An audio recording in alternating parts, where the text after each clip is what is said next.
Audio Jungle.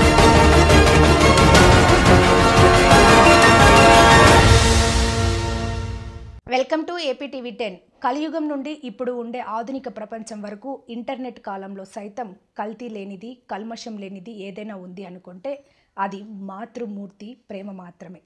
ఈ సమాజంలో తనకు ఏమైనా జరిగి చనిపోయిన తర్వాత సమాజం, బంధువులు, మిత్రులు, తన చుట్టుపక్కన వారితో పాటు తన అన్న, చెల్లి, అక్క, తమ్ముడు వదిలేసినప్పటికీ మాతృమూర్తి మాత్రం వదలదంటారే. అలాంటి తల్లి ప్రేమ వానర రూపంలో చూద్దాం రండి.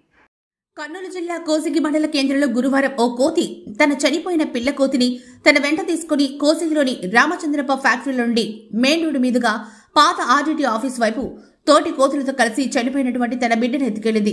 అయితే ఆ కోతి పిల్ల చనిపోయి ఎంతసేపు అయిందో కూడా తెలియని ఆ తల్లి కోతి ఆర్డీటీ ఆఫీస్ ఆవరణలో సాటి కోతులు తమ పిల్ల కోతులను ఆడిస్తూ ఉండగా ఈ చనిపోయిన పిల్ల కోతి తల్లి తన పిల్ల కోతి చనిపోయిందని తెలియని ఆ తల్లి కోతి తన పిల్ల కోతిని పట్టుకొని ఆడించేందుకు సుమారు గంటకు పైగా ప్రయత్నం చేస్తూ ఉండగా ఆ పిల్ల కోతికి ఎలాంటి చలనం లేకపోయేసరికి సాటి కోతులు తమ పిల్ల కోతులను ఆడించడం చూసి తన మూగవేదన చూపలను సైతం కంటతడి పెట్టించింది.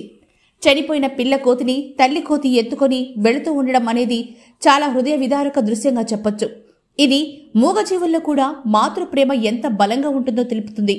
పిల్ల కోతి చనిపోయినప్పుడు తల్లి కోతి చాలా బాధపడుతుంది. కొన్ని సందర్భాల్లో తల్లి కోతి తన పిల్ల కోతి మృతదేహాన్ని కొన్ని రోజుల వరకు కూడా మోసుకుని తిరుగుతుందని అంటారు. ఇలాంటి దృశ్యాలు మనలో చాలా భావోద్వేగాలను కలిగిస్తాయని చెప్పవచ్చు. 100 దేవుళ్లు దిగొచ్చిన తల్లి ప్రేమకు ఎవరూ సాటిరారని చెప్పొచ్చు.